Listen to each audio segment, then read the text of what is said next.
Second semester BBA സ്റ്റുഡൻസിൻ്റെ major കോഴ്സായ accounting for മാനേജേഴ്സിലെ ഫസ്റ്റ് ബ്ലോക്കിൽ തേർഡ് യൂണിറ്റാണ് ഇന്ന് പഠിക്കുന്നത്. യൂണിറ്റിൻ്റെ പേര് ലെഡ്ജർ.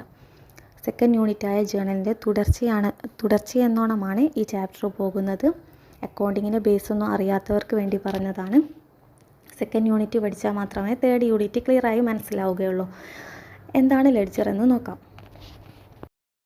ഒരു ബിസിനസ് സ്ഥാപനത്തിലെ ഡേ ടു ഡേ ട്രാൻസാക്ഷൻസ് എല്ലാം തന്നെ ജേണലിൽ റെക്കോർഡ് ചെയ്യുമെന്ന് സെക്കൻഡ് യൂണിറ്റിൽ പഠിച്ചല്ലോ.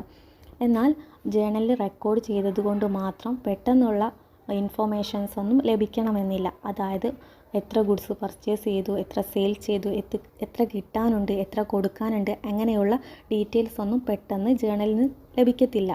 അതുകൊണ്ട് തന്നെ സിമിലർ ട്രാൻസാക്ഷൻസിനെയെല്ലാം തന്നെ ഗ്രൂപ്പ് ചെയ്ത് ഓരോ അക്കൗണ്ടുകൾ ക്രിയേറ്റ് ചെയ്യുന്നതിനെയാണ് ലെഡ്ജർ എന്നതുകൊണ്ട് അർത്ഥമാക്കുന്നത്. ഇതിൽ സെക്കൻഡ് പാരഗ്രാഫ് നോക്കൂ. A ledger does group and summarise all transactions of an similar type into an account. Similar ആയിട്ടുള്ള ട്രാൻസാക്ഷൻസിനൊക്കെ ഓരോ അക്കൗണ്ടായിട്ട് ക്രിയേറ്റ് ചെയ്യുന്നു. For example, all cash transactions go into cash account. എല്ലാ ക്യാഷ് ട്രാൻസാക്ഷൻസും ഏതിലാണ് വരുന്നത്? ക്യാഷ് അക്കൗണ്ടിലായിരിക്കും വരുന്നത്. This process of transferring of journal entries into the appropriate ledger account is called posting. Preparing of ledger account. എങ്ങനെയാണ് ഒരു ledger account തയ്യാറാക്കുന്നതെന്ന് നോക്കാം. പ്രധാനമായും ജേണലിനെ base ചെയ്തായിരിക്കും ഓരോ ലെഡ്ജർ അക്കൗണ്ടുകളും ക്രിയേറ്റ് ചെയ്യപ്പെടുന്നത്. ഒരു ജേണലിൽ തന്നിരിക്കുന്ന ട്രാൻസാക്ഷൻസിനെ ഓരോ അക്കൗണ്ടുകളാക്കി മാറ്റിയാണ് ലെഡ്ജർ അക്കൗണ്ടുകൾ ക്രിയേറ്റ് ചെയ്യുന്നത്. ഫോർ എക്സാമ്പിൾ, ക്യാഷ് അക്കൗണ്ട് അറ്റർ ടു ക്യാപിറ്റൽ എന്നൊരു ട്രാൻസാക്ഷന് ക്യാഷ് അക്കൗണ്ടും ക്രിയേറ്റ് ചെയ്യപ്പെടുന്നു, ക്യാപിറ്റൽ അക്കൗണ്ടും ക്രിയേറ്റ് ചെയ്യപ്പെടുന്നു. സിമിലർ ട്രാൻസാക്ഷൻസിനെല്ലാം തന്നെ ഓരോ അക്കൗണ്ടുകളാക്കിയിട്ടാണ് ഗ്രൂപ്പ് ചെയ്യപ്പെടുന്നത്.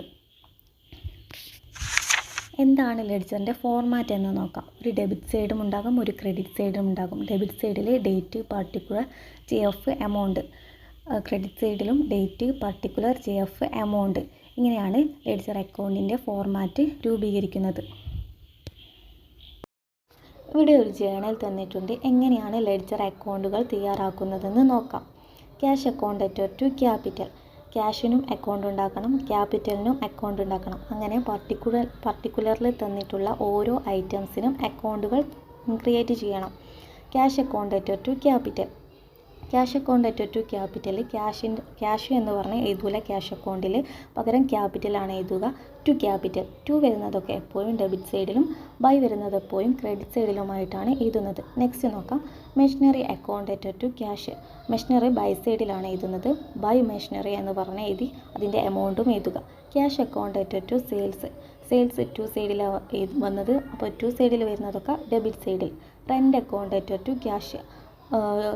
റെൻറ്റ് ബൈ റെൻറ്റ് എന്ന് പറഞ്ഞ് ക്രെഡിറ്റ് സൈഡിൽ എഴുതുക. സാലറി അക്കൗണ്ട് അറ്റർ ടു ക്യാഷ്. സാലറി ക്രെഡിറ്റ് സൈഡിലാണ് വന്നത്, സോ ക്രെഡിറ്റ് സൈഡിൽ ബൈ സാലറി എന്ന് പറഞ്ഞ് എഴുതുക. അതിനുശേഷം രണ്ട് സൈഡും എമൗണ്ടുകൾ തമ്മിൽ കൂട്ടി നോക്കുക.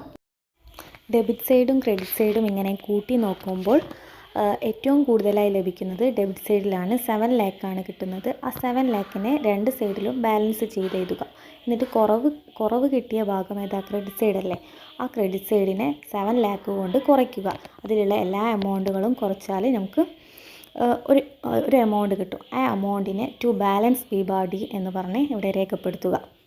ആ രേഖപ്പെടുത്തിയതിൻ്റെ ഡേറ്റ് എഴുതുന്നത് നമ്മുടെ അടുത്ത വർഷം ബിസിനസ് സ്റ്റാർട്ട് ചെയ്യുമ്പോൾ ഉള്ള ഡേറ്റ് ആയിരിക്കും രേഖപ്പെടുത്തുന്നത്. അതായത് ഒരു ബിസിനസ് സ്ഥാപനത്തിൽ ടു ബാലൻസ് PBD എന്ന് പറഞ്ഞ് കിട്ടുന്ന തുക എന്ന് പറയുന്നത് അടുത്ത വർഷത്തേക്ക് ഉപയോഗിക്കാനുള്ള തുകയായിരിക്കും.